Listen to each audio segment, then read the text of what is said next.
I was born to fight. I was born to fight. I was just a natural born fighter. My mum died of cancer when I was 4. My brother got run over by a drink driver in Croydon. I was on a path of self-destruction, bro. I was smoking, I was drinking, I was doing drugs, I was doing this, I was doing that. I kind of used it as an excuse to fuck up everything around me. Man, I got kicked out of 4 schools because I couldn't function. We've hit this guy, I was like, fuck, we just killed this guy. Do you know what I mean? Like, we've just killed, like, we're gonna go down for murder, we just killed this guy, yeah? I tried to put my leg onto the floor and my knee just kind of popped out. There's a hole in my leg about this big, bro. And John died in that car accident, man. May he rest in peace. Like, fuck up after fuck up, you know? Until Muay Thai saved my life. It put me on the right track. Me and my brother, we used to sit down like late at night and we were watching like Jackie Chan films, Bruce Lee films, Jean-Claude Van Damme. That was our favorite. When I started off, I'm telling you, I didn't have a pot to piss in. I used to take 4 buses or sometimes walk miles back and forth to the gym twice a day. The feeling of winning, that winning feeling is something that it's hard to describe. I'm tired, I'm hurt, I haven't got no air left, I've got no energy left. For this kind of sport, you have to be in love with it. If you're not in love with it, forget it. If you love it that much, you're willing to sacrifice. The will to win can take you to a lot of places. I remember my first loss, I was distraught. So your fight with Abdula Dayakaev? He kind of walked over and he like booted me in my head, like as hard as you could, like my head was a football. In nearly 95 or 99% of combat sports, that's not legal. Not even in MMA. Yeah, it changed the course of the fight. Let's just say it that way, man. Yeah, my dad. Yeah, little girl. How did it change your perspective? I'm trying to be a better role model for her. I'm trying to be a better man. I think I was destined to make those mistakes. I did a lot more than certain people did with a lot less. I'm very blessed. I'm very, very blessed. Very, very blessed. I'm very lucky. Hi, I'm Abdula Dayakaev, and this is Beyond Real Talk. And my today's guest is Sevket Cerkez. He is a professional Muay Thai fighter. He is a former UK No.1, RFC World Champion, 5 times RFC European Champion, and MTGP British Champion. Look, you have a nickname. Yes. The Turkish Assassin. Turkish Assassin. Where did it come from? So there was a time of my career where I was traveling around a lot, like Europe and Asia and all these different countries, and I was fighting people in their back garden. You know what I mean? When I mean back garden, I don't mean literally their back garden, you know what I mean? I was fighting people on their home turf and then beating them, and basically people just used to call me the assassin. I used to fly to different places, assassinate people, and then, you know what I mean, come back, you know? Yeah, you are Turkish by birth, I'm right? Turkish, I'm actually Turkish Cypriot. But you sound British, to be fair. Yeah, I was born here. Yeah. I was born here in the suburbs of southeast London, near the Woolwich area. And then I moved back to my country. I moved back to North Cyprus when I was like 14, and then I lived there for 10 years. So, but yeah, my roots are Turkish Cypriot. But yeah, I was born and raised here in the UK in London. Is there anything that I need to know about you, about your childhood, just about what kind of person you are? To know what formed you? Well, if I was to start from the beginning, yeah, it was quite a bumpy road. So my mum died of cancer when I was 4 in 1992. And prior to that, my brother got run over by a drink driver in Croydon, and he was left paralyzed for the rest of his life, like with brain damage. And I think actually, to be honest with you, I think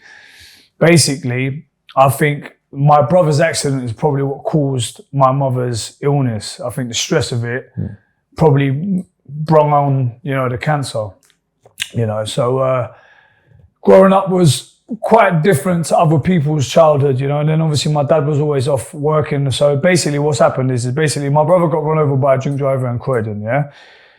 After that, obviously, the whole family was in turmoil. You know, it was very traumatic. Everything was, you know, a bit touch and go. And then obviously my mum got sick after that.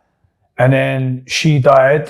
And then obviously my dad was left with one disabled kid in a wheelchair with brain damage, and then another kid, crazy, running around everywhere.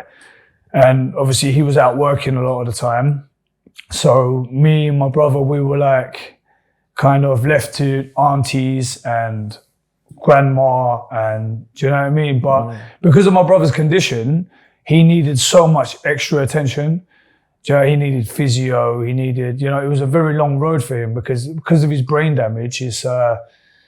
It's left him wheelchair bound for the rest of his life, you know? So I kind of grew up looking after Oz. You know, his name's Oz. So I kind of grew up looking after him, you know. So, I was like my brother's carer from the age of 4, basically. And then obviously my mum passed and stuff. So your older brother, yeah? Yeah, older brother. Yeah, he's older than me. Yeah.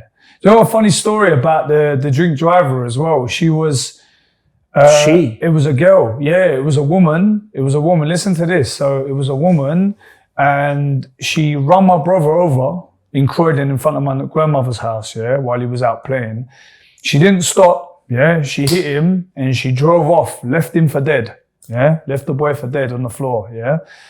And then afterwards, when they did actually finally catch her, she, because her father was some sort of top police lieutenant or whatever it was, she got a driving ban, and that's it. So my brother got life in a wheelchair, and his whole life was finished after that. You can imagine. He can't get a job. He can't function in society properly. You know, it's finished for him. Do you know what I mean? But in terms of having a normal life, it's finished. His life is, it's like that day he died and he becomes somebody else, you know, Oz. But she got let off with a driving ban. She changed her name and stuff, you know what I mean, to protect herself from the family or whatever it was, you know, because she was fearful that maybe she would have some backlash at some point. She changed her name, she moved, and then that was it. You know what I mean? She got away with basically killing my brother, you know, basically, which is a sad story. So basically, that's how like my story began like that, you know. How did you get into fighting after? So actually, through my brother, you know, like me and my brother, we used to sit down like late at night and we was watching like Jackie Chan films, Bruce Lee films, Jean-Claude Van Damme. That was our favorite. Jean-Claude Van Damme was our guy. The Kickboxer. Oh my God. Kickboxer. My brother. I fucking love that film, man. Still love that film. Yeah. But I was quite heavily influenced by my brother and those films. My brother loved those films. Bruce Lee. You know, he was a Bruce Lee fanatic, my brother. Even in a wheelchair, I think, you know, like he just, I don't know, it was just something he really loved. And obviously, you know, as I was growing up, I was watching whatever he was watching, I was watching, you know. So from that age, I don't know, I feel like, I'm going to be deadly honest with you, I feel like I always had it in me as well, you know. Like I feel like I was born to fight. I was born to fight. I was just a natural born fighter. Did you fight a lot when you were a kid, like on the street? Bro, so much. Yeah. So much. Without it, I'm not trying to like dramatize it or make it sound cool or anything, but I was a hothead, man. I was a really bad hothead. So I had a lot of fights growing up, man. And your regrets? Yeah, for sure. Loads of regret, but I kind of understand that the mentality I was at that point in my life, I was just a little bit lost. And I feel like I kind of victimized myself because of all the things that happened from when I was little. I kind of used it as an excuse to fuck up everything around me, kind of thing. I had this energy inside of me, I just needed to get out. And like, I used that, you know, because obviously, look, listen, everybody's got a sad story to tell. You know what I mean? I'm sure you have one. Everyone's got a sad story to tell. Do you know what I'm trying to say? So my sad story is no more special than anybody else's sad story. Different degrees though. Yeah, of course, definitely different degrees. Yeah. But yeah, I feel like I had this energy inside of me, and because of my past trauma and stuff, I got kicked out of 4 schools because I couldn't function. Did you start with Muay Thai or you? No, so when I was, obviously because I was such a fanatic in, you know, these films and, you know, I was always pretending like I knew what I was doing. My dad put me into Taekwondo. So I did Taekwondo from the age of 7 in Plumstead, a place called Tang Taekwondo on the Common. And then I was there like religiously, like 4 or 5 times a week. I loved it. It was my life for a long time. I feel like that point in my life, like from then until like the early stages of my life, I feel like that was the only thing I was really successful at is martial arts and, you know, that type of stuff, you know. So, but yeah, I did Taekwondo from the age of 7 until I was 14. I got a black belt when I was 14. So I was quite advanced for that age. I used to do tournaments up and down the country, you know, so I was fighting, you know, kind of tournaments and stuff at that age as well. So yeah, man, that's how I started. Martial arts really started with me with Taekwondo, actually, to be honest. Now, Muay Thai came a lot later. How did you transfer and why Muay Thai? Because I got kicked out of school here. Yeah, I got kicked out of school here in the UK twice, and then I had nowhere else to go. I couldn't finish my GCSEs or anything or whatever it was. So my dad sent me to Cyprus. You know, ethnic minorities. You mess up here, you go back home, innit? So that's basically what happened to me. My dad was like, "How are you gonna go?" So I moved to Cyprus, and then because obviously I moved away from my Taekwondo, my regular place, I kind of lost love for it. I was just like, I'm just not going to carry it on, you know? So, and at that stage of my life, I was doing other things. I was smoking, I was drinking, I was doing drugs, I was doing this, I was doing that. Do you know what I mean? So I just kind of like martial arts and training and all that took a back seat. I just didn't do anything for a very, very long time, you know? And then, I kind of found Muay Thai when I was 21, 22. There was a long gap. Yeah, a very long gap. But from the age of like 13 to like I was 24, it was just literally like, I was on a path of self-destruction, bro. It was just like literal, like fuck up after fuck up, you know, until I found Muay Thai. Muay Thai is really what saved my life, actually, to be honest with you. Like Muay Thai and like training and pursuing a fight career is really actually what saved my life, because before that it was just. How did it happen, Muay Thai? So basically what happened was my friend, he was doing some kickboxing classes like around the corner from where I was living in Cyprus. And he was like, why don't you come try it sometime with me? I was like, okay, cool. Yeah. So I went down there, and then instantly I was just like, I remember what this felt like. Do you know what I mean? Because obviously I used to do it when I was a kid. You know, I used to do like a lot of training when I was a kid. So like instantly it was just like, it felt good, you know? It felt really good. And I felt like it felt like it was like something. Like, so that's what was missing. There was something that was missing, and that was it. So then from there, I was just like, you know what? I'm just going to keep training. And then I kept training. And then I was just, from there, it was just like, right, how do I progress this now? Now I found this and I fell in love with it again. And like, I want to try and pursue this. How do I keep this rolling? Like, where do I go from here? Like, so I wanted to pursue a fight career, you know. At the time, UFC and MMA was a big thing at that time. Like watching all these like old school UFC MMA guys and stuff. So I was just like, I want to pursue this as a career. Like this is like after a little while of training at that little kickboxing gym, I was like, yes, like, but see, in my part of Cyprus, there's like nothing there, like in terms of like proper fight gyms, proper guys with real experience, like. It's non-existent. It's just like very, very amateur level kickboxing stuff. Do you get what I mean?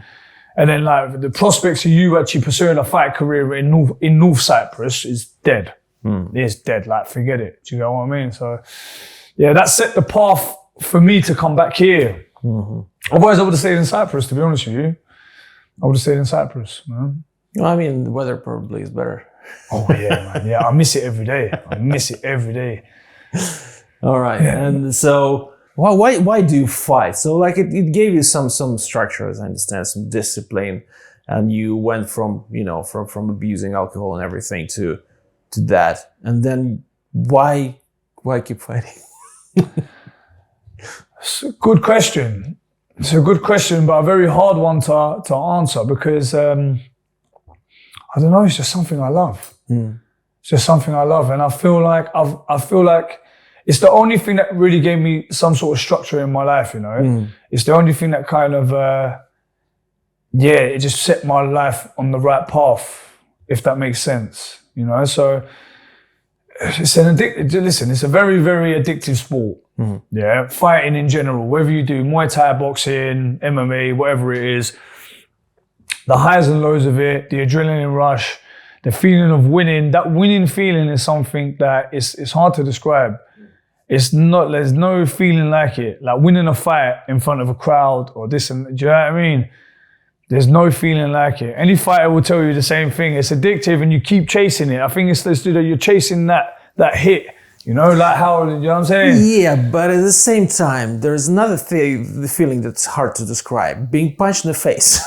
Yes, man. Being punched in the face, it sucks. It sucks, man. Sucks. It's good when you hit people in the face. When you're hitting people in the face, it's lovely. Do you know what I mean? But when you're getting punched in the face, it's not nice, man. It's not nice. And to keep doing it, I mean, like, just in general, because any sport, and this sport in particular, is just so hard on your body. Like, did you go through any big injuries? To be fair, I've been quite lucky in terms of injuries. I think the one that I've got right now, I've torn a ligament in my bicep. I think that's probably one of the worst ones I've had, to be honest with you. And that happened in training. So, minor things like I nearly tore my Achilles one time. Nearly, very close. It didn't pop, but it was on the verge of popping. That needed a lot of rehab. And even now, it's still a bit here and there. But I mean, other than that, I had a really bad car accident a long time ago. And like my knee's not ever been the same since that car accident. So like the beginning of my career has always been, I've always had a little bit of injury kind of, but I've always just worked around it. I've just always worked around it, man. So, I mean. What kind of car incident? Basically, what happened was I was in the army, and so in my country, you have to do national service when you hit 18. Yeah, so I was in the army for 15 months. So I did my army service 15 months. So coming to the end of it, and I got released. I got released from the army, and literally 2 days later, my friend come and picked me up in front of my house. Yeah. Come and pick me up in front of my house. And then it was two of my friends, John and Ali, and they come pick me up, and it was Ali's car. And we got into his car, we drove off, and we went and started drinking down by the beach. Yeah. And I remember when we drove off, John said to Ali, he said, no matter what happens tonight, don't give me the car. Yeah. Don't give me the car tonight. That's why I remember that very clearly. He said, don't give me the car. You know what I'm like when I'm drunk and I drive the car. Yeah. Anyway, we got down to the beach, and then I got out the car to talk to somebody on the phone. Yeah. I walked off, I walked back, and when I walked back and I got in the car, these two jumped spots. Yeah. So John is in the driver's seat now of Ali's car. Yeah. So obviously I'm not thinking anything of it. So I'm just like, listen, I want to go check someone real quick. Like, one, you lot drop me off to this place down the road in the city, and then like you lot can carry on the rest of your evening or whatever it was, yeah? So cool. Anyway, we started driving off. John, like, he's driving like an absolute madman. Like taking corners that you can't, like even rally drivers can't take those types of corners, like at that speed, yeah? It was a BMW, I remember the car as well. It was a 3 Series BMW, old school one. And then basically we hit one corner and the back slid out. He lost control of the BMW. Yeah, the back slid out. And then we ended up driving on top of the pavement, yeah, and we run somebody over on the pavement as well, yeah. And this is all happening in slow motion at this time, yeah. This is all happening in slow motion, yeah. I can see it. It's like the whole thing was probably like 5 to 10 seconds, but it felt like it was half an hour, yeah. We've hit this guy. I was like, fuck, we just killed this guy. Do you know what I mean? Like, we've just killed, like, we're going to go down for murder. We just killed this guy, yeah? He's tried to, like, turn the wheel of the car, and then he's lost control of it again. We've driven onto the other side of the road. We hit a wall. We went through the wall of this garden, hit the wall. We landed in somebody's garden, yeah? Now, basically what happened after that is John hit his head so bad on the column of the car, yeah, where the window is. He's cracked his head open, yeah. And I remember Ali was going, John, if you can hear me, can you say something? And then John was just making this noise like he was trying to say something, but he couldn't get the words out, kind of thing, yeah. Now the door, like I'm trying to open the door. The door's like, because the whole right side of the car, the whole driver's side, because I was sitting in the back, these two at the front, my right leg is behind the driver. And then anyway, I'm trying to open the door, I can't open the door. Yeah, the window's smashed, so I'm like, fuck it, like, out of panic and shock, I'm like, fuck it, I'm gonna climb out the window. So I've gone to bend my leg now, and I just can hear this like, this weird, you know, like things were just like, do you know what I mean? Yeah, like squishing together. I'm like, what the fuck? Jumped out. I tried to put my leg onto the floor and my knee just kind of popped out. Yeah. I'm laying on the floor now. I'm looking at my leg. I'm telling you, no word of a lie. There's a hole in my leg about this big, bro. If I showed you the picture of my leg, there's a hole in my leg about this big. Yeah. Like I'm nearly, my leg is nearly hanging off, basically. I'm like, anyway, sitting there, this is North Cyprus now, so the ambulance has got to take 4 hours to get there. Not literally 4 hours, but you know, it took a long time for the ambulance to come pick us up. And I remember they picked up John first because he had head trauma, but I was kind of like, fuck, I'm bleeding to death here, I'm gonna die. Yeah. I'm literally thinking like, all my blood is on the floor at this point, and I'm thinking, fuck, like if I lose any more blood, I might, do you know what I mean? It might be the end, yeah. Anyway, so they finally picked me up. We got into the ambulance. Yeah, got into the ambulance. Nurse is like, and there's a guy sitting in the ambulance with like a big bump on his head. Yeah, don't know who this guy is. Yeah, but I'm laying there. I'm in agony because the cold's hit it now. Because at first it was warm. When it was warm, it didn't hurt so bad. Do you know what I mean? But now when the cold hit it, it was unbearable. Unbearable pain. Yeah. And the nurse is like, oh, do you know who this guy is? Do you know who this guy is? Pointing to the guy with the bump. And he's like, I don't give a fuck who this guy is, yeah? Anyway, the guy that we run over. Yeah, the guy that we run in. Luckily, I think we just clipped his legs and it sent him flying and he just bumped his head, thank God. We didn't actually go over him, you know? The moral here, don't drink and drive. Don't drink and drive. Anyway, but John, he lost his life in that car accident. He went into a coma for a year. And then he was just brain dead, and they ended up, he was on life support. He couldn't breathe without a machine pumping his lungs for him because his brain was just not functioning. And John died in that car accident, man. May he rest in peace. But yeah, man, that's basically how the leg happened, you know? So, but that was way before my fight career. I think before I even started training properly, and I ripped all the ligaments in my knee, all of them. So the cartilage, ACL, all of it, all gone. And then I had to have a skin graft here on this one. So they had to cut a piece of skin from my leg there to cover the hole because the hole was so, bro, listen, the hole was so deep. Even if they left it for how it wouldn't have grown back on its own that way. It was really, the hole was very deep in my leg. Do you understand? So they had to do a skin graft. So they done a skin graft. And then later on when the swelling went down, they done like an X-ray and an MRI and they realized that all the ligaments in my knee were gone. So there was nothing holding my knee in place. So then I had to have another operation on it. So I had the operation to reconstruct all of the ligaments that join that keep your knee in place, you know. And thank God, obviously I was young at the time, so I recovered. Were you around 19? I was about 19, about 19, nearly 20, I think, when that happened. Yeah. And you said you started training like when I was like 21, 22. Okay, so you had a couple of years. Couple years after, man. Wow. I don't know, because I think a lot of people after injury like that wouldn't even think about sports. Yeah, man. Yeah. I'm very blessed. I'm very, very blessed. Very, very blessed. I'm very lucky in a lot of ways, to be honest, because with the injury that I've got, like that I had at the time, and then like, you know, it's unprecedented to be able to like, you know, keep fighting with it and stuff. You know? So I'm and to accomplish what I've accomplished as well. So I've done all right. I've done not too bad, man. I'm very bad. Touch wood. And also, you know, a lot of people would say that maybe 22 is kind of a bit late to become professional athlete. Yeah, for sure. Because some people fight since they're like, I don't know, 5. 5. 13. Yeah, man. Yeah. How did your career progress when you came here?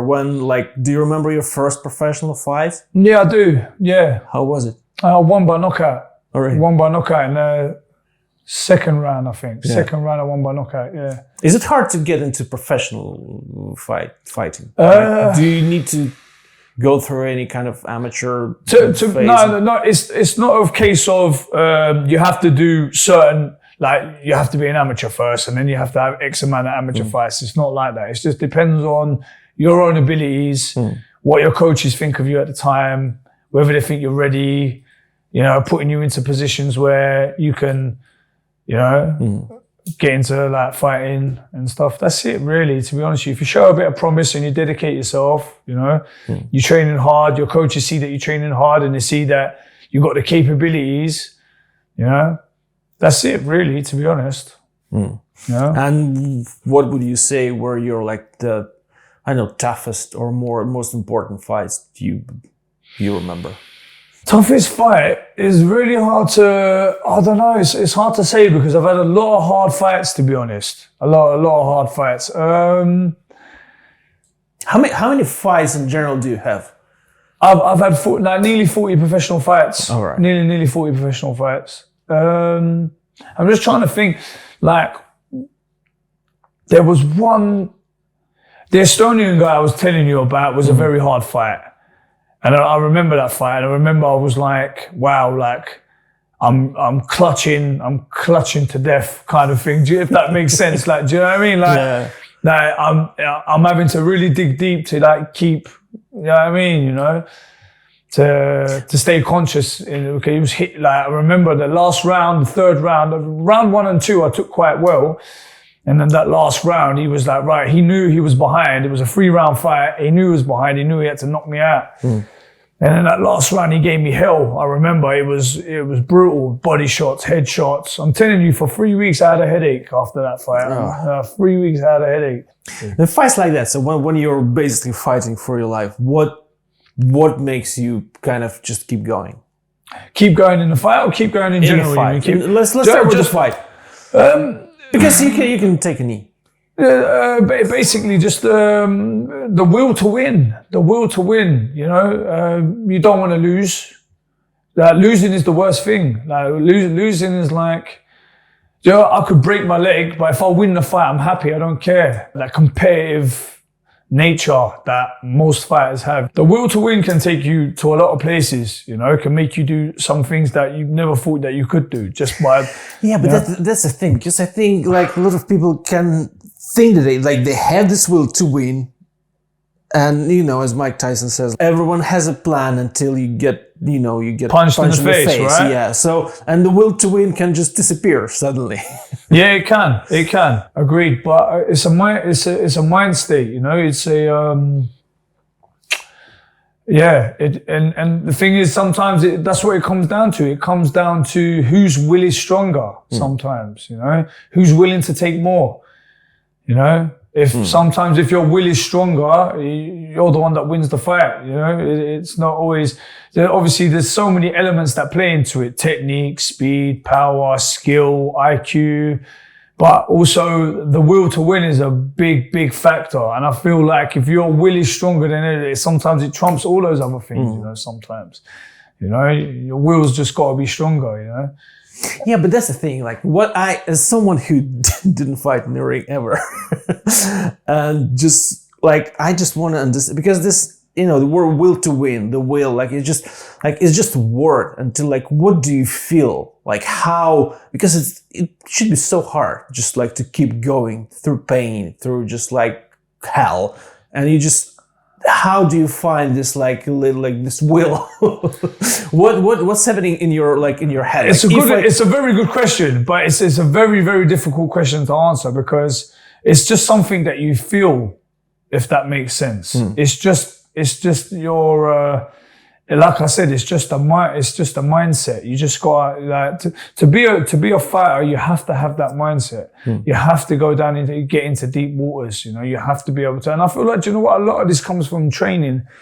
If you train hard and you put yourself into dark places in training, then you're able to put yourself into dark places in the ring as well, you know? And when I mean dark places, like the place that you're talking about at the moment is like, right, I'm tired, I'm hurt, I haven't got no air left, I've got no energy left, yeah? then you're still trying to like find some sort of energy from somewhere, right? To be able to keep going, at least see the end of the fight or win the fight, you know? Because a lot of people, I'm sure I'm one of those people, would like in this situation would feel like, do I really need this? Yeah. See, those times, listen, so you have to, right, so here's what I understand from it as well, sometimes as well, like, how much do you love the fight is the thing. Like, how much do you love, like, let's say Muay Thai or boxing or whatever combat sport you're doing, how much do you love it?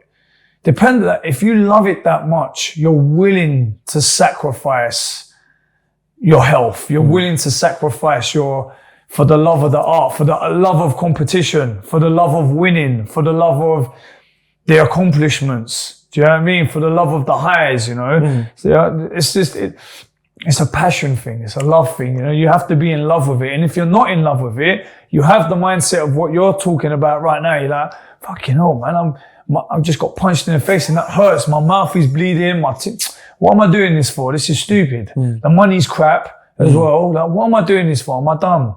Yeah, of course. If you're somebody that doesn't love it, that's why for this kind of sport, you have to be in love with it. If you're not in love with it, forget it. I think it's any kind of sport. I think that's anything in life. I think that's anything in life. Generally, you see most people, if you're in love with something, you're successful at it. Yeah, I mean, or at least you're trying. Or at least you're trying. You're trying. He's trying. All right, but okay. So next couple of questions. So let's say you win. You went through hell. You had this fight. You went through hell. You won. You feel this high. For how long is this enough? I can actually give you nearly an approximate time period. Nearly. Yeah. The first week's amazing. You're like, yes, I won, sharing videos. Yeah, you see the fight. Oh, yeah, we're talking. Everyone's talking about it. Yeah, I did this, I did that. Yeah, it was sick. You're the man, blah, blah, blah. Second week now, it kind of starts fading a little bit. Start resharing stuff, start talking about it a little bit more, this and that. By the end of the second week, or even like by the end of the second week, it starts to like, you can start feeling the fade now. It's fading. You're like, oh, I need another fight, like, you know what I mean? Like, and then by the end of that month, it's completely gone. So it lasts about a month. That buzz lasts about a month until you start feeling that itch again that you're like, right, I need to get back in there, like, and fight again, like, you know?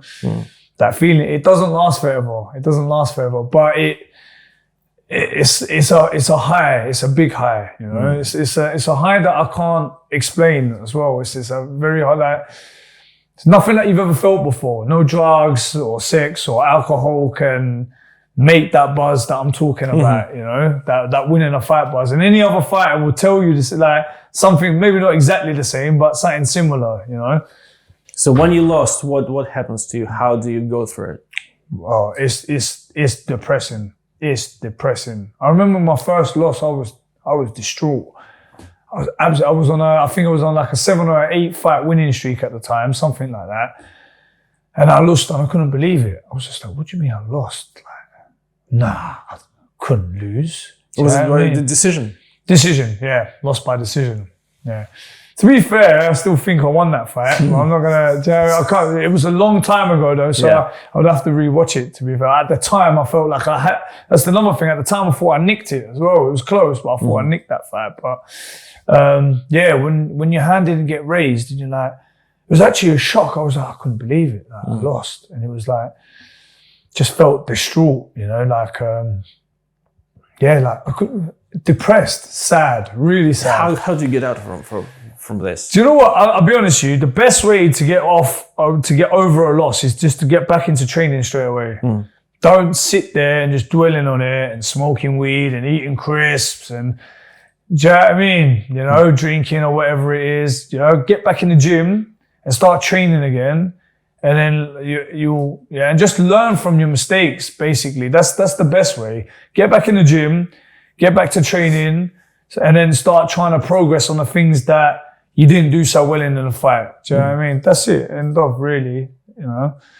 Because otherwise, you sit there, you start dwelling on it, and then it can just it could then shape the rest of your career in a negative light, you know? Yeah, it's hard. Do you know what the other thing is? There's a lot of coaches don't sit down and chat to their students and say, look, listen, it's a loss. It happens. It's an up and down thing. This is the way the fight game goes. That's it. Do you know what I mean? You have, you have some big wins. You have some big losses. There's highs and lows. You can't have yin without yang. Can't have good without bad, can you? And that's the same with the fight game, right? So, yeah, I think if there's anything to take away from that is just you have to take. Look, there's that saying that AJ says. What does AJ say? AJ says, don't let the wins get to your head and don't let the losses get to your heart, which is quite a good saying. And that is very true. It sounds cliche and a bit cringy, but it's very true. It's very true. You know, it's just the fight game. It's just the way it is. If you're a guy that takes it if you take a loss too bad, then it's hard for you to continue. It's hard for you to continue. Has your motivation to fight changed with experience? No, it hasn't. I've seen a lot of fighters come and go though, and I've seen a lot of fighters that does happen to. They start off with the same passion as I have, and they have X amount of fights and they do really well and they accomplish things, and then later on down the line, they're just like, you know what am I doing this for, man? And then you can start. Just by the way they're talking, you can see how things are starting to, their mind's not in the game no more, really, and they're just doing it out of habit almost because that's all they've known. They don't know nothing else. It's fighting's all they've ever done. Do you know what I mean? And then, they fade out and they retire. But me, luckily, I've always been and I'm still very, very much in love with the sport and competing, and my head is always it's always thinking about that. Basically, it's always thinking about I want to get back in there and what I'm going to do next and how I'm going to progress next and where I've got to go. And I feel like I'm still at the beginning of my career, even though I'm at the end of my career at the moment. I know I've got to be realistic about things as well. I'm getting on, so don't know how long I've got left. I'm hoping a lot longer, maybe another five years or something. But I've still got that same passion from when I started. I still love the training. I love training. I train every day. I've not got a fight booked in. I'm in the gym 6 days a week. I'm in the gym, training all the time, So that's not faded for me. It's not faded for me. I still love it. Nice. And you also train people. Yeah. You coach both men and women. Yeah. Right? Yeah. Is there a difference in in how you approach training men and women, or it's the same? Not really. I mean, women obviously, you have to train women maybe just a little bit different, but I feel like everybody's like that. Whether male or female, I feel like it's down to a character really, rather than gender. I think it's more of a character thing, Some people I can shout at and be like, come on, do this, do that, hit them with a pad, and they love it, some people. Some people, you do that to them and they'll switch off. They'll just be like, oh my God, I think it's a character thing rather than a gender thing, to be honest with you. And so you're trying to personalize. Trying to find, because everybody learns a bit different as well.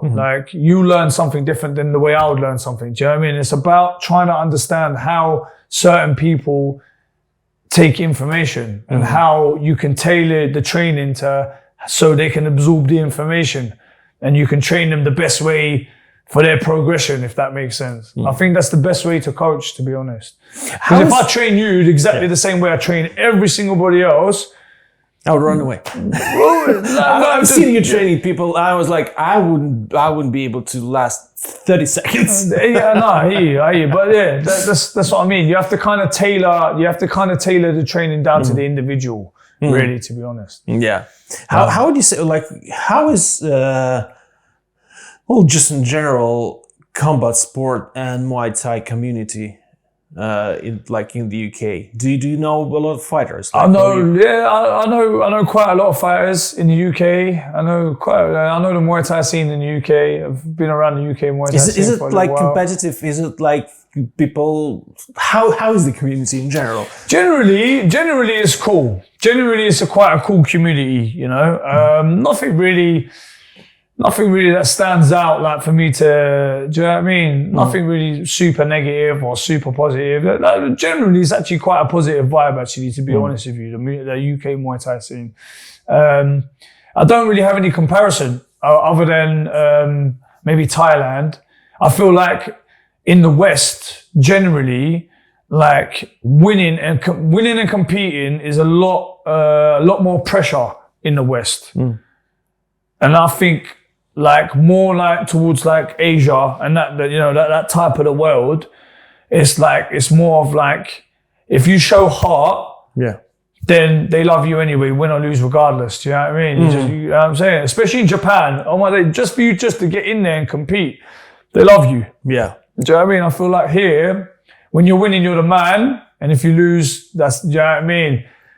You see, you lost. Do you know what I mean? Like I feel like in the West, I'm not saying the Muay Thai community, like that in general, like the West part of the world, they're very like, they've got a bit of a groupie mentality when it comes to like winners and losers, if that makes sense. Do you know what I mean? And that's why you got to make sure you pick the right people around you as well, because there'll be certain people that are around you when you're winning, and then those same people might not be there when you lose, and then you'll be like, hold on a minute, like what's going on? Like, you know, when I was winning, you men were around me, and now that I lost the fight, now you're not there. Do you know what I mean? Kind of thing. So you got to see through those types of people, because, you know, those types of people will always be around when you're winning. It's when you're losing, you need to have, you know what I mean? You have to have a good circle of people around you, like, that support you regardless, you know? But in general, like, the Muay Thai community in general in the UK is a good scene, man, really, to be honest with you.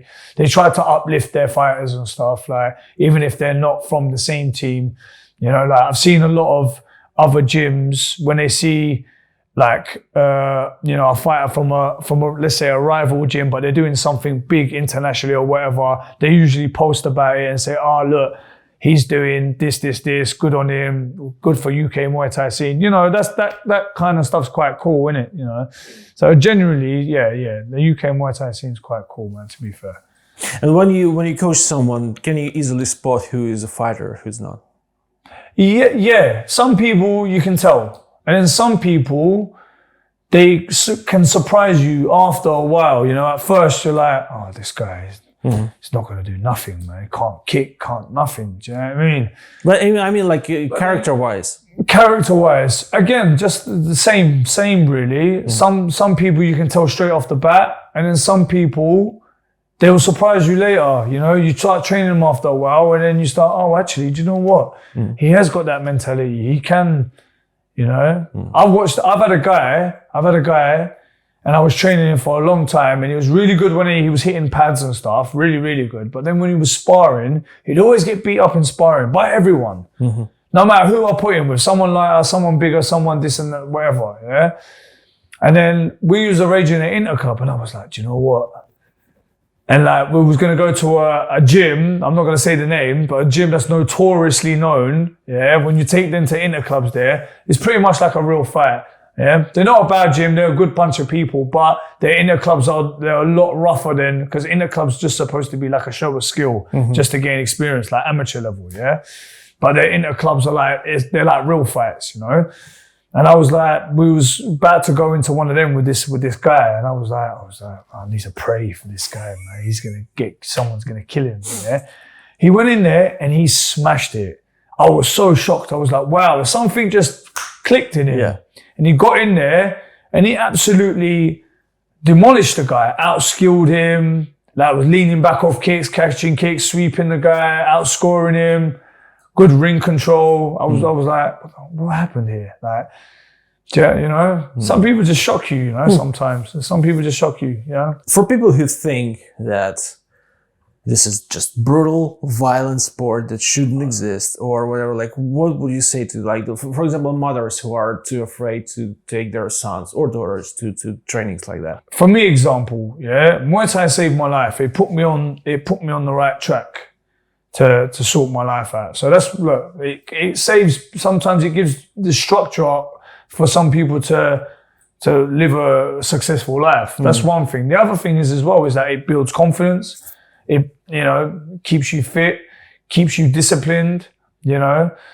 Some trainers won't take you into class unless you're on time, teaches you how to be on time to things.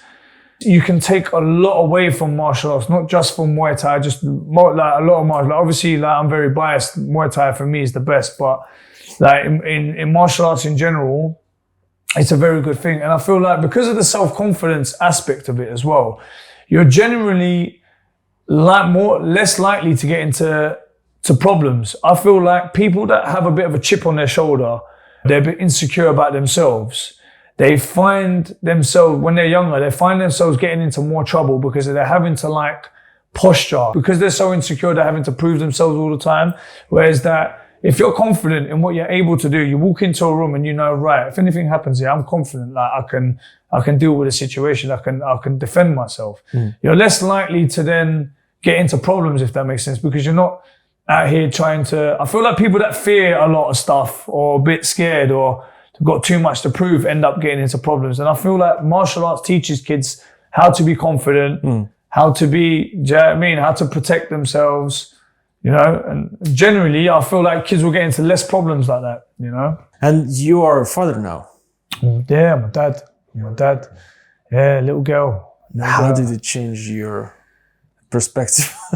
It's just made me more, it's made me more hungry to do more, like in terms of like, you know, especially financially, you know, you have to provide, you know. So yeah, it's just lit a fire under my ass in terms of that as well. Obviously that I've, you know, financially I'm very stable, don't get me wrong, I'm not trying to, yeah, it's just giving me that drive to succeed more, if that makes sense, because I want to give her everything. I want to, you know, and then like, I'm also now looking at myself in terms of like, you know, like if I do something stupid or I do something wrong, I'm like, I need to set a good example for my daughter. I can't be running around and doing stupid stuff. And I feel like I'm trying to make better decisions, if that makes sense.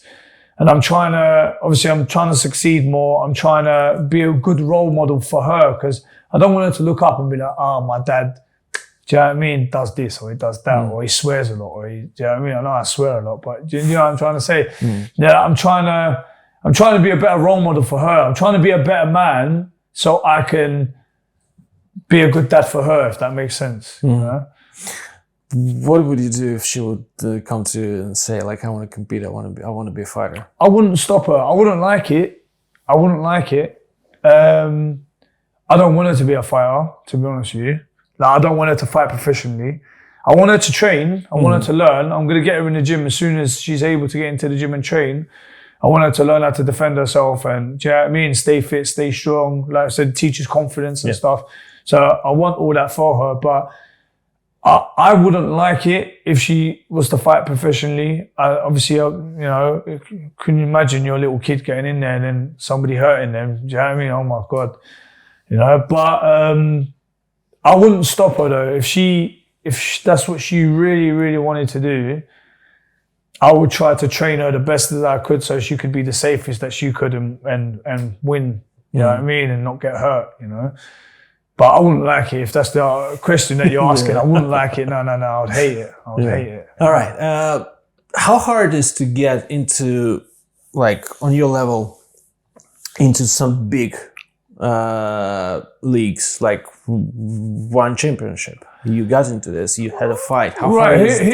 Here's my honest answer. So depending on the individual, yeah.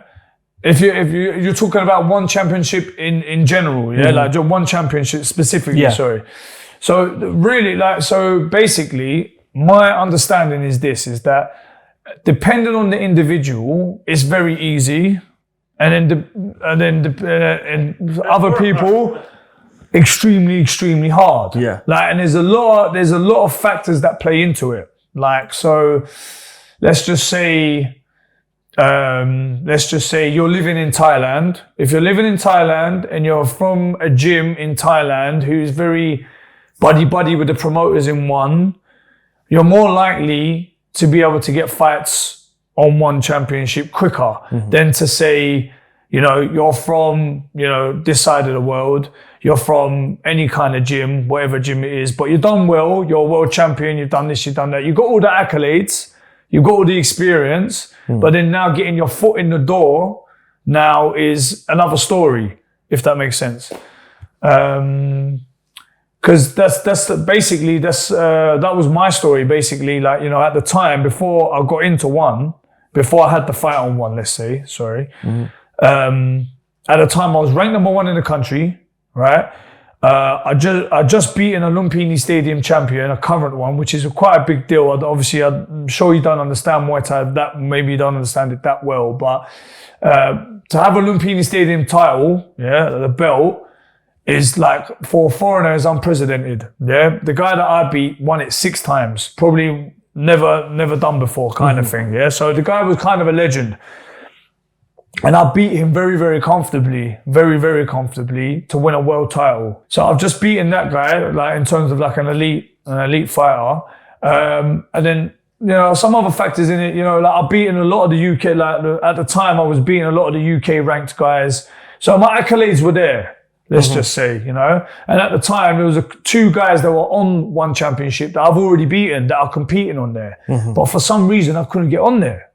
And I'm like, for a year, I was like back and forth, you know, talking with this one, talking with that one, like, what's going on, like, blah, blah, blah. But look, like I said, for certain people, I've seen guys get onto one championship that have had like 2 fights or 3 fights. Just because, you know, they've got a good social media account, they've got a good following, they got, do you know what I mean? And one championship, like, his Instagram followers are 150,000, 200,000, whatever it is. Oh, he's a young guy, he's an up-and-coming guy, he'll put on a good show, he looks the part. The image as well, you know, if your image looks right, you know, bit of a, do you know what I'm trying to say?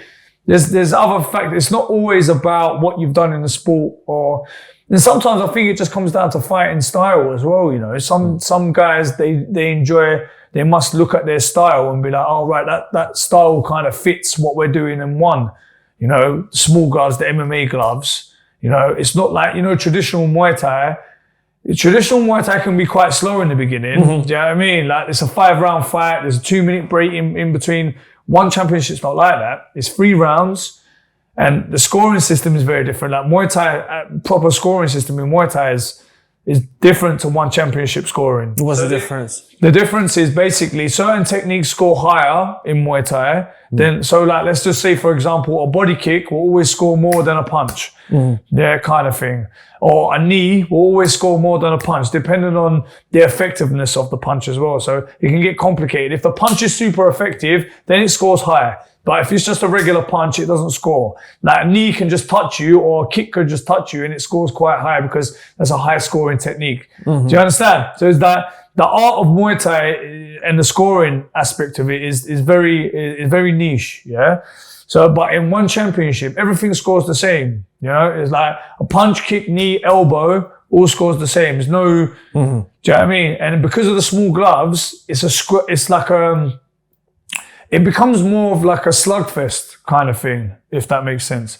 A lot of the purists at the moment, a lot of the purist Muay Thai fighters, they're not really happy with what direction one championship has took Muay Thai kind of thing. Me personally, I think it's bringing more eyes to Muay Thai, but can you really call it Muay Thai though is the other thing as well. That's the other side of it kind of thing, yeah.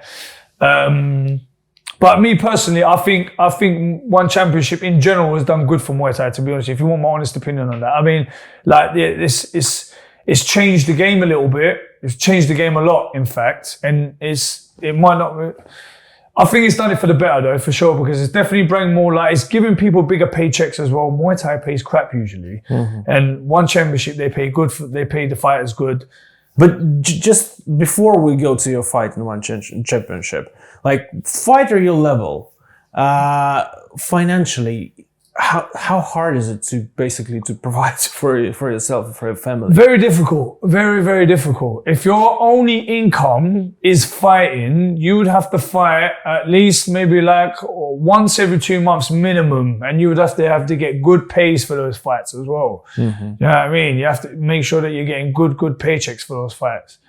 So if you're living solely off the fights, it's very difficult. Unless you're like top shelf one championship fighter, if that makes sense. You know, when I mean top shelf, like the levels to it, you know, the top guys are getting paid very, very good money, like the Rod Tangs and the Tawanchais and all these guys, they're getting paid top dollar. Do you know what I mean? But there are like what, like 10 of them? Yeah, Even less. Exactly that. You know, so it's difficult. It's difficult. For Muay Thai, it's very, very difficult. So you have to have a side hustle, really. You know, and obviously my side hustle is coaching. So I've just always coached, and I used to do other stuff before. I used to do door work and stuff. I used to bounce doors all over the place. That was my beginning of my career. I was bouncing doors all night, and then training all day. So I was training all day, and then at night time I was doing security on the doors all night. You know, that's the only way I could, you know, pay the bills, was doing security, you know. But coaching obviously opened a new door for me, and it was just like, right, this, because obviously it was always, I've kept it all Muay Thai now. I train Muay Thai, I coach Muay Thai, lovely.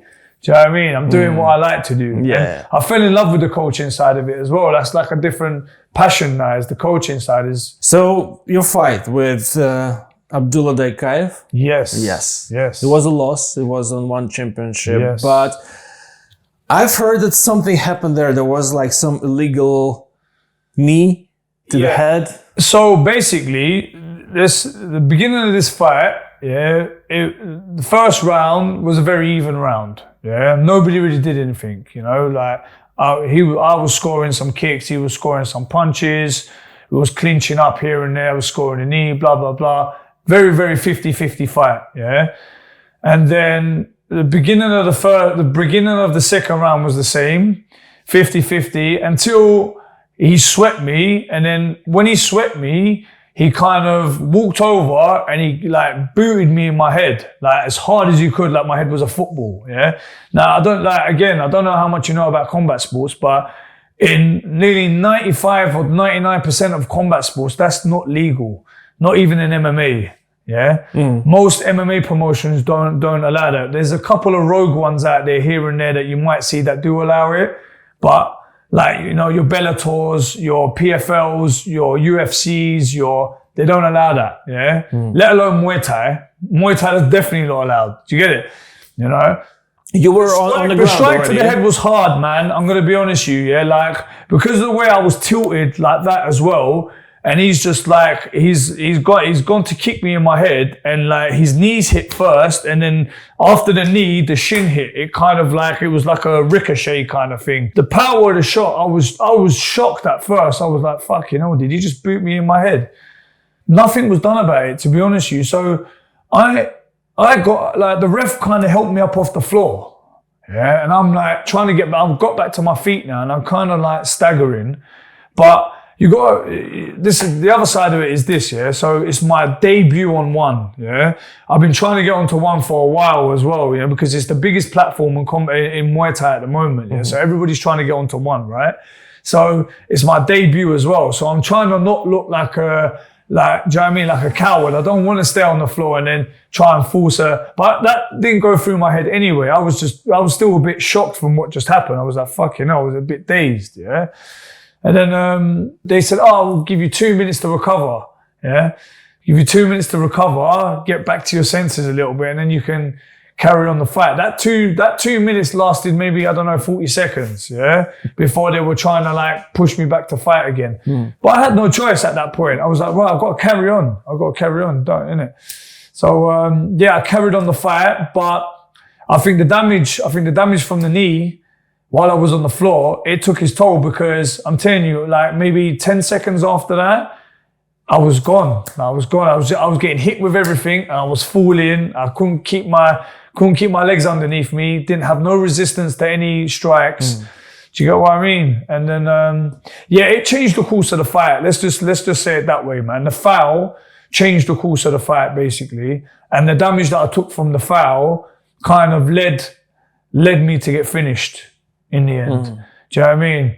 And I think realistically, that should have been a no contest. Not even like, you know, if you get a DQ, it's a loss on his part, innit? But you can't win a fight like that, man. Yeah. And who wants to win a fight like that? I won by disqualification. You know what I'm saying? Like, nobody wants to win like that. Do you get what I'm trying to say? I didn't even want that. I wanted it to be a no contest, because really what happened wasn't fair. The guy didn't even get a point deducted off him. You know, like normally if you do an illegal strike, you kick somebody to the balls too many times or whatever it is, you get a point deduction. Not even but like the foul was absolutely horrendous. It was horrendous. Was it on purpose? Yeah, it was purpose. It was purpose. Yeah. You can see it was purpose. Now, to be fair to him, like he's a young guy. He's doing really well at the moment. He's just won a contract off the back of our fight. He's gone on back-to-back wins. Folding people in the first round. Do you know what I mean? Yeah. So, like, he's doing really well at the moment. So good luck to him, and like, you know, I'm happy for him or whatever. But our fight, he can't say he won that legitimately. Do you think it was like purposeful fall, or it just was just in the heat of a? I'll be honest with you. I don't think he's like that. I think it was a purposeful foul, but not in the tensions like, right, I'm going to foul this guy now. I think he was just in like fight mode, and then like he was like, do you know what I mean? I don't think he was thinking. I'll be honest with you. I don't think he was thinking. I think he just did it out of reaction. I don't think he was just like, oh, right now I'm going to foul him and try and get the edge. Yeah. I don't think it was do you know what I mean? It wasn't a planned, like, oh, I'm gonna foul him in the fight.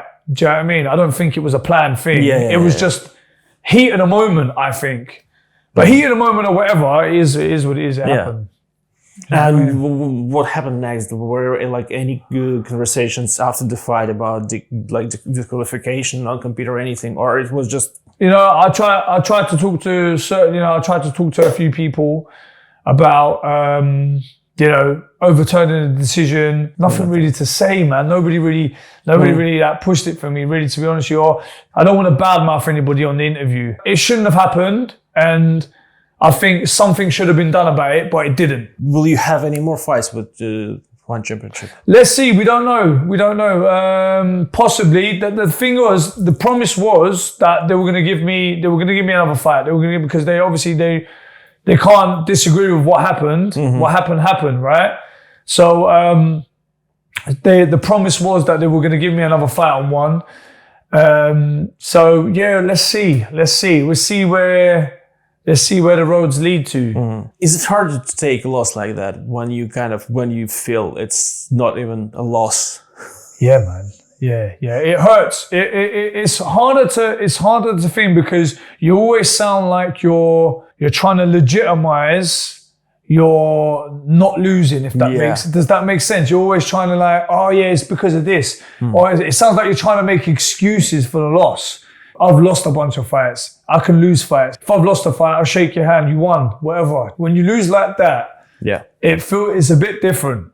Do you get what I mean? And then now you're like, you know, when the conversation comes up, and then you feel like, oh, he's just making an excuse. Have you met people like that who didn't agree with you? Yeah, definitely. Yeah, but you would have lost anyway, and this and that. And that, do you know what? Maybe I would have lost anyway, but we don't know, do we? The guy, he fouled me to win, basically, you know? So we don't know what would have happened in that fight. Like, I know in my heart I would have won that fight. Nobody said this to my face, by the way, but when you can just feel the energy, you know, when you're explaining it, and you can feel people just like, I'm not stupid, you know, when you can just feel that energy there, you know? But yeah. There's been people out there. I know there's people. But do you know what my thing is? That okay, then when you fight next, let's start your fight off like that and see how well you do. Let's put you on the floor. Let's kick you in your head as hard as possible. Let's stand you back up and let's get you to carry on the fight and see how well you do afterwards. Do you know what I mean? And then tell me, you know what I mean? If you win or lose, tell me how you feel afterwards. Do you know what I'm trying to say? Yeah. So for anybody out there that wants to say, let's start your fight off like that then. Let's put you on the floor. Let me come up and boot you in your head. And then stand you back up, whether you're shaking or whatever it is, get you to fight and see how well you do. Do you know what I mean? You know? It was my debut on there. I didn't want to look like a coward. I got back up and I didn't contest it there. I didn't turn around and be like, nah, I'm not fit to continue. When really, maybe I should have just been like, do you know what? Maybe I'm not fit to continue here now, man. Like, do you know what I mean? That was quite a heavy kick to my head while I was on the floor. Maybe it would have been a go. Because do you know what the other thing is as well, yeah? It's like, forget winning, forget losing, your health's on the line. Do you know what I mean? I've got a little girl at home now. I'll get brain damage. Do you know what I mean? What if I get a brain bleed now and die? For what? For what? For who? Do you know what I mean? For one championship or for Muay Thai or for this or for that or for nothing's worth your health. So there's that aspect to it as well where I was just like, do you know what? No one gave a shit, you know? No one cared. It's what it is, man. Look, it's done now. You can't cry over spilt milk. It's done. It's in the past. All we can do now is move forward. Do you know what I mean? And that's what I plan to do now. I'm just going to move forward. Like, it's done. This conversation's been like a year now. We've been, but like, not obviously me and you, but in general, I've been talking about this for a long time, you know? So it's time to move on from that, man, and start to do good things again. You know, start to win fights and to get back on the horse, as they say. Well, what's your plan for near future? So first the surgery, then the rehab, then how long do you think it will take for you to? I'm hoping not long. I'm hoping 3 to 4 months. I'm hoping 3 to 4 months before I can actually like properly throw a hook, properly throw a jab, clinch properly, and then. No contract in concrete yet, but we've been talking about RWS as well. So RWS is a big show in Thailand. But yeah, that's where my aim is at the moment. I'm not really aiming for anything domestic at the moment because I just feel like I've been there and done that kind of thing, if that makes sense. And obviously I know there's probably a lot of good domestic fights I could have out there, but like I feel like I've been there, done that, got the t-shirt. I feel like with like, me, to keep my motivation out high, I feel like I need progression. And without that progression, I feel like I work like the passion for it kind of, it decreases. And without that passion, you can't train hard. Of course. And that's what's going to get me in the gym training hard and motivated and I'm going to run every day and do you get what I mean? So my goal is now to be fighting on these big shows. That's what I want. I want the big shows. Good names on big shows. I usually invite people to this podcast who are from the entertainment industry. Yeah. Do you think that what you do is entertainment? 100%. Yeah. 100%. I mean, it's not entertaining for you when you get, kicked in the head. 100%. It's not nice. Not entertaining for me. No way. But definitely entertaining for the crowd. People love to see fights. People love blood squirting everywhere and people getting knocked down. What do you think is in it? Violence is in our nature. Because the thing is, like, I told you before we started the recording, like last fight I had, like actual fight. When I was 15, I was in school. Since then, somehow I managed to avoid fights. I don't have this like violence in me, but even when I kind of sparred in the gym where we met, I sparred light. Yeah. And I'm not violent, but like when you spar, you kind of get into this. Somehow there is something that's like clicks in you. It's part of your DNA. Yeah. It is. It's part of your DNA. It's part of human DNA. There's violence in us. There's violence in us. But this is the other reason why it's good to be able to have somewhere to channel it. Yes. You know, when you've got a good channel for it, you know what I mean? I feel like that's healthy. You know, it's when you don't have a channel for it. Do you get it? That you end up doing some fucked up shit. Do you know what I'm trying to say? Yeah. But yeah, like your answer to your question is fighting entertainment. It's but we've been putting on fight shows for thousands of years. The Roman Empire, it was all gladiators and we're just modern day gladiators. Yeah. Without dying at the end. You know what I mean? God willing, don't die. Well, you can die, but I mean, it's not necessity. You know what I mean? Whereas I think in the Roman Empire, I think you had to die at the end. Yeah. You know? Well, I actually know. I've heard. I've seen some historians talking about it after this recent series that was. We're about to die or something, the recent one. And she said that actually no, that it's not that often that they actually died. Oh, bro. No, okay. not every time. Not every time. I thought that's how you would win, is that it was a fight to the death. No, you could win and like sometimes it was decided by, up and down, thumb up, thumb down. But in general, like they were also very expensive, those gladiators, because you had to train them for a long time. So they didn't die but they did, of course. Yeah, of course, there was deaths. Yeah. All right. Well, look, what would you say to young yourself, is there anything that you think that I wish I could tell this to me like when I was 22 or 19 or whatever? If I could have talked to the 14-year-old chef, because this is where everything started to go, what? Yeah. If I could have talked to that boy and just been like, listen, stay in the gym, keep training, forget about all this other stupid stuff you're planning to do. Yeah. Just stay in the gym. Would you listen? Probably not. I think I was destined to make those mistakes, and I don't regret those mistakes actually, to be honest, because it's kind of molded me into where I am today. I think without those mistakes, I wouldn't have been on the road I am today, and I'd probably be doing something else. And I like the road I'm on. You know what I mean? I like the road I'm on. I like fighting. I like training. I like the excitement of it. I like the dreams, you know, like you got dreams and visions, and like, I love all that. Do you know what I mean? So I won't change it, to be honest with you. What would you say to younger fighters who right now want to train in like any combat sport, maybe Muay Thai, boxing, kickboxing? What would be your advice for young ones? Basically, just keep the passion for it. I mean, and when you lose the passion, don't do it, because I think this is all built off how much you love it. And when you love it, you'll do well. You know what I mean? Like, it doesn't always have to be a win, don't get me wrong. I'm just saying, like, generally in your career, you'll do very well when you're in love with it, you know? So, and just stay disciplined. I mean, I think I'll tell a lot of stuff, to stay off the social media as well. Don't get gassed off this social media stuff. Like, it's not real life. Like, the social media, you know what I mean? You see all these guys and they're editing clips and they're putting it up and they get all these likes. It don't mean shit. It don't mean shit in real life stuff. So yeah, don't let the social media thing get to your head, and stay disciplined and just keep the love for fighting alive, and then you'll do well. You know what I mean?